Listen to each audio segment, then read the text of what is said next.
नमस्कार. हवामान अंदाज आणि बातम्या या आपल्या यूट्यूब चॅनलमध्ये मी किरण वाघमोडे तुम्हा सर्वांचं स्वागत करतो. आज 20 मे सकाळचे 9:30 वाजलेत. पाहूयात येत्या 24 तासात राज्यातील हवामान कसे राहील.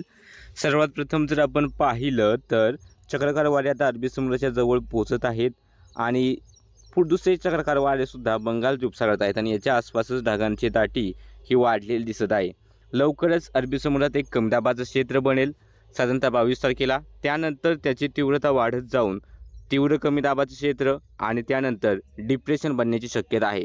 चक्रीवादळाबाबत अजून स्पष्टता नाही, मात्र डिप्रेशन नक्की बनेल आणि याच्या प्रभावाने कोकण किनारपट्टीला पावसाचा जोर हा पुढील काही दिवस वाढणार आहे. सोबत पश्चिम किनारपट्टीला तुम्ही जास्त ढगाळ वातावरण पाहायला मिळत असेल. आपल्याला या ठिकाणी रत्नागिरी सिंधुदुर्गपासून ते इकडे केरळपर्यंतच्या भागांमध्ये समुद्रामध्ये ढग दाटलेले आहेत आणि लवकरच मान्सून केरळमध्ये पोहोचेल येत्या 2 ते 3 दिवसात अशी शक्यता सध्या बनत आहे. बाकी सध्या राज्यात जर आपण पाहिलं तर काही अंशी ढगाळ वातावरण नाशिक धुळेचा भाग आहे, जळगावच्या भागांमध्ये दिसत आहेत. सोलापूर, सांगली, कोल्हापूर आणि इकडे कोकणाच्या काही भागांमध्ये काही अंशी ढगाळ वातावरण आहे, मात्र सध्या राज्यात पावसाचे ढग नाहीत. येत्या 24 तासात सर्वात प्रथम आपण जिल्हानिहाय पाहूयात, नंतर तालुकानिहाय पाहूयात. जिल्हानिहाय पाहिलं तर रत्नागिरी, सिंधुदुर्ग, गोवा, बेळगाव, सांगली, सातारा आणि इकडे विजापूरचा थोडा भाग, सोलापूरचा काय भाग मुसळधार पाऊस होण्याची शक्यता राहील. एक दुसऱ्या ठिकाणी अतिमुसळधार सुद्धा पाऊस होऊ शकतोय. ही शक्यता नाशिक, अहिल्यानगर, छत्रपती संभाजीनगर, बीड, धाराशिव, लातूर, सोलापूरच्या राहिलेल्या भागांमध्ये सुद्धा मेघगर्जनेसह मुसळधार स्वरूपाच्या पाऊस सरी होण्याची दिसते.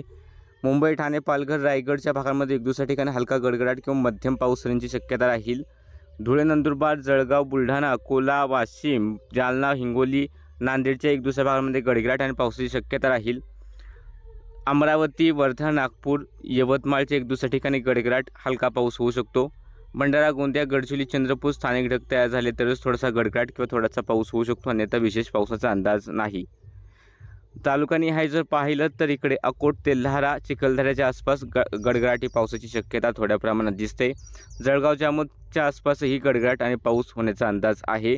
त्यानंतर इकडे वैजापूर, खुलताबाद, कन्नड, फुलंब्रीच्या आसपास पाऊस होईल. येवला, नांदगावकडे पावसाची शक्यता दिसते. निफाड, सिन्नरच्या आसपास. त्यानंतर इकडे संगमनेर, राहता, कोपरगाव, श्रीरामपूर, राहुरी, पारनेर, नगर, श्रीगोंदाचा भाग असेल, या ठिकाणी पावसाचा अंदाज आहे.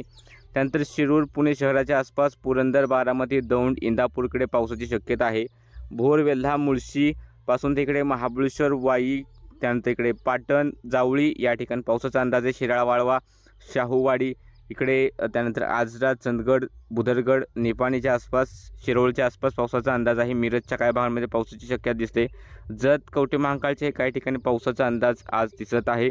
इकडे करमाळा, बार्शीच्या आसपास पावसाची शक्यता आहे. वाशी, कळंबच्या आसपास पाऊस होण्याची शक्यता आहे. इकडे खंडाळा, फलटणच्याही काही भागांमध्ये पावसाचा अंदाज आहे. मान, खटावकडे पाऊस होईल.